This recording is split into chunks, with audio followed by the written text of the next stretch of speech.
Bien, bonjour à tous. Dans cette vidéo, je vais essayer de vous présenter ce qu'on a déjà dit en fait des chapitres qu'on a étudiés du texte de Freud sur l'interprétation des rêves, pour que vous puissiez ensuite par vous-même prendre le temps d'étudier le chapitre 4 qui nous reste à travailler avant de préparer le cours sur l'inconscient.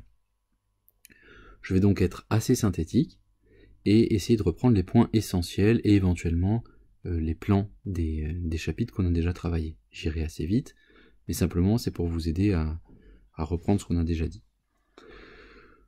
Le texte de l'interprétation des rêves commence par une petite introduction, assez longue, de 2 pages quand même, mais une petite introduction quand même, dans laquelle Freud essaye d'expliquer que le rêve a reçu déjà un certain nombre d'explications dans un temps qu'il appelle un temps pré-scientifique. C'est ce qu'on voit à la première ligne. Les hommes n'étaient pas embarrassés quand il s'agissait d'expliquer le rêve. Cette explication relève pour Freud soit de la mythologie, soit d'un discours religieux. Il est bien évident que pour lui, ces deux modes d'analyse n'ont plus cours au moment où il écrit, mais relève-t-il, dans le début de ce deuxième paragraphe-là, depuis qu'on a rejeté l'hypothèse mythologique, le rêve est en manque d'explication. La longue introduction qui va donc de cette première page jusque ici, indique donc que pour lui, il va s'agir de retrouver une signification au rêve, une interprétation du rêve, sans pourtant tomber dans une interprétation mythologique. La question donc centrale est celle de la signification des rêves. Que signifie-t-il? Alors premièrement, que signifie-t-il pour le corps? De quoi le rêve est-il le signe biologique? Et deuxièmement, beaucoup plus intéressant pour Freud, est-ce que l'on peut interpréter le rêve? Est-ce que le rêve est interprétable?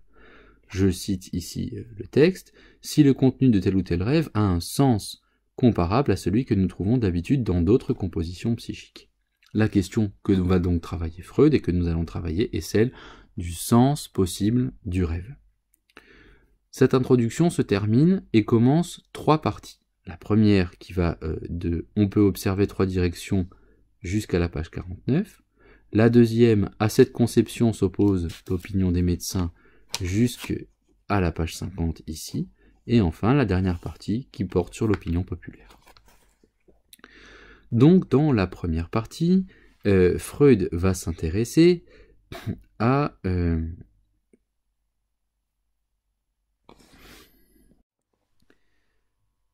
La première interprétation des rêves dans le premier paragraphe est illustrée un petit peu par cette citation que je cite. Pour ceci, il y a à la base de la vie onirique un état particulier de l'activité psychique qu'il célèbre même comme une élévation à un degré supérieur. On peut ici rapidement penser ou faire référence à la théorie de l'inspiration, par exemple, le rêve comme une forme d'inspiration, c'est-à-dire où l'homme, l'individu qui rêve, trouve dans le rêve une source d'inspiration, un certain génie qu'il va développer ici. En l'occurrence, dans les disciplines artistiques, par exemple, on pourrait dire que c'est un de ces exemples. Dans le deuxième paragraphe, Freud va montrer que ceci s'oppose très nettement à la conception des médecins de son temps, pour qui le rêve relève simplement de l'activité corporelle, du corps, et n'a donc rien à voir avec une forme de signification qui dépasserait son sens biologique. C'est le sens de cette phrase qui est soulignée. La chose rêvée ne peut pas davantage se réclamer d'un sens et d'une signification que, par exemple, une suite de notes engendrées par les 10 doigts promenés sur le clavier d'un instrument. Autrement dit, je n'ai pas, selon cet aspect médical-là, dans cette deuxième partie-là, à trouver et à chercher de sens au rêve. Je ne dois lui trouver qu'une fonction biologique. Avec la première thèse, Freud est en désaccord. Avec la deuxième, il est aussi en désaccord. Et il va être aussi en désaccord avec une forme de compréhension assez populaire lorsqu'il dit, dans la troisième partie, l'opinion populaire semble persister à croire que le rêve a quand même un sens lié à la prédiction de l'avenir et qu'on peut dégager ce sens par un quelconque procédé d'interprétation à partir du contenu souvent confus et énigmatique qui est le sien. Le désaccord de Freud ne porte pas sur la totalité de cette opinion populaire. Il ne refuse d'y voir une prédiction de l'avenir, c'est certain, mais par contre, il accepte l'idée qu'il y a dans le rêve une interprétation, c'est-à-dire qu'il y a dans le rêve un contenu confus et énigmatique, certes, mais qu'il va, lui, Freud, proposer de déchiffrer par une méthode analytique. Et c'est ça qu'il va exposer dans les chapitres qui suivent. Donc, résumons, une introduction dans laquelle Freud rappelle que le rêve est en manque d'explications, les 3 explications possibles, celle des philosophes de son temps, celle des médecins et celle de l'opinion populaire, les 3 sont insatisfaisantes pour Freud. Il faut à la fois tenir le fait que le rêve peut être interprété selon une certaine méthode, et en même temps le dégager de toute forme de représentation mythologique ou mythique. Voilà pour le premier chapitre. Le deuxième chapitre n'est pas un chapitre que nous travaillons pour l'oral du bac, mais c'est un chapitre important dans un sens particulier, puisque Freud va y raconter un de ses rêves, qui est représenté ici à la page 54, dans ces quelques lignes, récit du rêve qui va lui servir à construire le reste de son texte. C'est la raison pour laquelle je m'y arrête juste quelques instants. On l'a déjà lu, hein. Une petite remarque avant d'en dire quelques mots. Ce qui est important pour Freud, ce n'est pas d'interpréter le rêve à proprement parler, c'est-à-dire les images, ce qui arrive dans l'imagination au moment du rêve. Ce qui est à interpréter, c'est le récit que fait la personne de ses rêves. Ça, c'est fondamental. Voici quel est donc le récit que Freud fait de son rêve. Un repas en société, on est assis, table ordinaire ou table d'hôte, on mange des épinards. Madame E.L. est assise à côté de moi, se tourne entièrement de mon côté, et pose familièrement la main sur mon genou. J'écarte la main d'un geste dissuasif. Elle me dit alors « Mais vous avez toujours eu de si beaux yeux ». Je vois ensuite indistinctement quelque chose comme 2 yeux qui seraient dessinés ou comme le contour d'un verre de lunettes. Pourquoi s'intéresser juste à ce paragraphe, à ce petit paragraphe? Eh bien parce qu'il va faire une distinction essentielle. Distinction essentielle que j'ai représentée ici par ce tout petit schéma. Freud va distinguer dans le rêve 2 formes de contenu. Premièrement, ce qu'il va appeler le contenu onirique manifeste. Qu'est-ce que c'est simplement le contenu onirique manifeste? Et ce qui apparaît dans mon rêve. Ce sont les images qui viennent d'être décrites. Le fait qu'il est assis à une table d'hôte, le fait que la personne à côté de lui pose sa main sur son genou, etc. Ceux-ci sont les manifestations de son rêve, le contenu manifeste du rêve.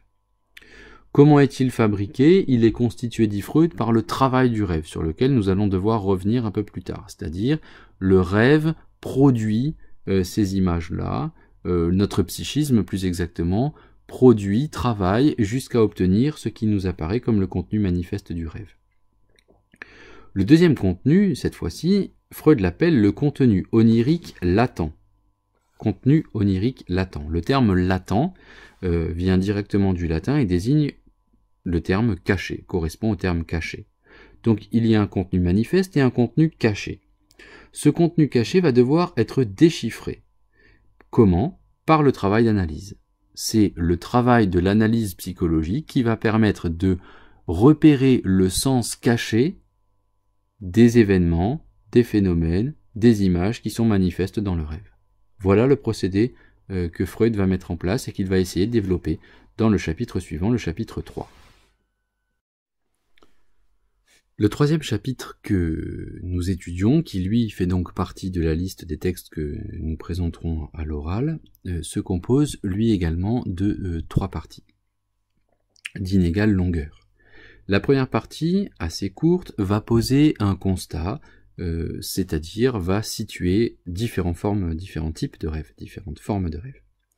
Il va distinguer, premièrement, les rêves qui sont chargés de sens et compréhensibles, c'est-à-dire ceux dont on perçoit immédiatement, en quelque sorte, le sens, sans trop de difficultés.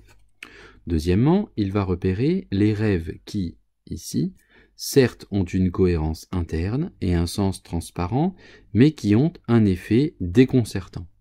Le rêve qui semble assez logique, assez cohérent, mais qui nous surprend par la circonstance dans laquelle il nous a placés, ou bien par les personnes qui sont concernées. Il distingue enfin, troisième forme de rêve, les rêves auxquels les deux choses font défaut, c'est-à-dire le sens et le caractère intelligible, on ne comprend pas, qui apparaissent dénués de cohérence, confus et absurdes. Ces rêves-là sont donc beaucoup plus difficiles à interpréter immédiatement. Il va donc évidemment s'agir de porter beaucoup d'attention sur ces troisièmes rêves.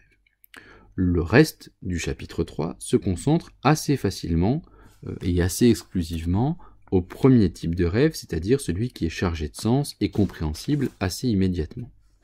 Pour essayer d'en donner une illustration, Freud va partir des rêves d'enfants, exprimés à la page 65.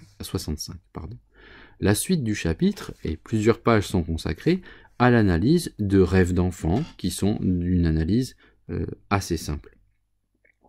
Je vous invite simplement à bien faire attention à ces exemples, qui sont assez brefs, et qui illustrent très bien ce que veut dire Freud. L'exemple d'un jeune enfant qui, privé de nourriture, se retrouve dans la nuit à rêver de la nourriture dont il a été privé, etc. Ce sont des exemples assez simples à retenir et qui permettent de mettre en lumière sa thèse.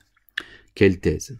La thèse apparaît donc dans la deuxième partie, à savoir dans la partie qui concerne l'analyse des rêves d'enfants, qu'on peut faire commencer à partir du moment où Freud commence ses exemples, c'est-à-dire ici à la page 66. Deuxième partie, donc Freud se concentre sur les rêves d'enfants pour aboutir à sa thèse, qui suit l'observation des rêves d'enfants et qui s'énonce comme ça. Ce qu'il y a de commun à ces rêves d'enfants saute aux yeux. Tous satisfont des désirs mis en branle pendant la journée, tout en restant insatisfaits. Ce sont des satisfactions de désirs simples et non voilés. Voilà la thèse. Ce dont rêve la petite fille ou le petit garçon qui, justement, voit dans son rêve les fruits qu'il n'a pas pu manger dans la journée, c'est bien tout simplement de satisfaire le désir simple et non voilé, qui était celui de terminer les fruits en question. Cette thèse-là est la thèse principale de Freud dans tout l'ouvrage, c'est-à-dire que Freud tiendra, y compris pour les rêves les plus compliqués, l'idée que ces rêves satisfont des désirs, toujours. On retrouve exprimé cette thèse à la page 69, l'explication par la satisfaction de désirs est toujours l'explication la plus probable. Faites attention quand même au terme probable. Freud n'est évidemment convaincu que sa thèse est juste et vraie, mais il utilise quand même un vocabulaire qui a tendance à la présenter de manière prudente. C'est une explication qui reste prudente même s'il en est convaincu. Petite précision donc, dans cette deuxième partie, Freud tire cette thèse du constat des rêves d'enfants. Rêves d'enfants qui sont assez simples à interpréter, dit-il, dont finalement l'interprétation vient assez immédiatement. Beaucoup plus compliqué, en revanche, enfin beaucoup plus compliqué, en tout cas ça apparaît un peu plus compliqué dans le texte, et la proposition qu'il va mettre dans sa troisième partie, qu'on peut faire commencer à la page ici, donc à la page 71, lorsqu'il dit qu'il existe des rêves qui sont pour le coup assez longs, compliqués et dans l'ensemble assez embrouillés. Qu'est-ce qui est embrouillé? Bien, contrairement aux rêves d'enfant, le désir n'est pas exprimé immédiatement, directement, de manière non voilée. Je cite, « Ces rêves contiennent une indéniable satisfaction d'un désir, mais soudée à un matériau différent et incompréhensible. Il y aurait donc des éléments incompréhensibles mêlés à une satisfaction d'un désir assez évidente. » Autrement dit, on est souvent étonné de découvrir que ceux-ci sont rarement aussi simples que des rêves d'enfant, et que derrière une satisfaction de désir donné, il cache encore d'autres significations. On entre donc dans une deuxième forme de compréhension du rêve, plus complexe, plus compliquée, sur laquelle il va d'ailleurs revenir dans le chapitre suivant, que vous allez étudier par vous-même. Donc dernière partie, troisième partie, le constat de la complexité des rêves, avec une hypothèse. Freud va se demander si on ne peut pas, là encore, définir ces rêves simplement comme une satisfaction de désir.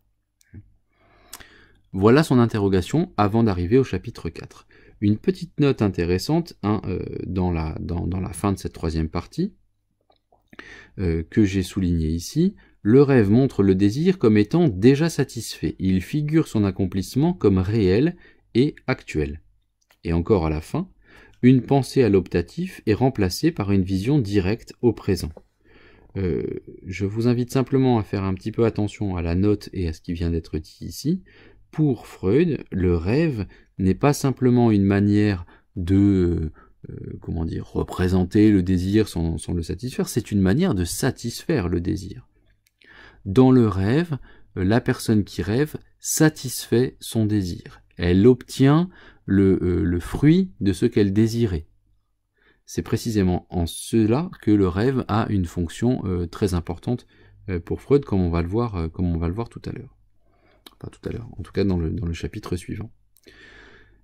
Donc, bref résumé de ce chapitre 3. Première partie, présentation des 3 formes de rêves, les rêves les plus simples, les rêves d'enfant, puis les rêves qui sont cohérents mais qui sont surprenants, et enfin, les rêves parfaitement confus. Notez bien que dans ce 3e chapitre, Freud ne parle que des rêves d'enfant et introduit les rêves mixtes, c'est-à-dire à la fois avec un désir simple et en même temps mélangé à un objet plus complexe.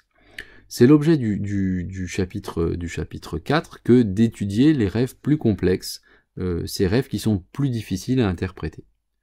Voilà donc le résumé des chapitres 1, 2 et 3, là où nous nous sommes arrêtés, et à partir de cette base-là, je vous demanderai donc de bien vouloir travailler le chapitre 4, c'est-à-dire le lire en entier, et essayer de repérer déjà ce qui vous semble être le thème de cette partie, la thèse qui est défendue par Freud, et le plan du 4e chapitre, afin que nous puissions, à partir de ce chapitre, parler de la notion d'inconscient.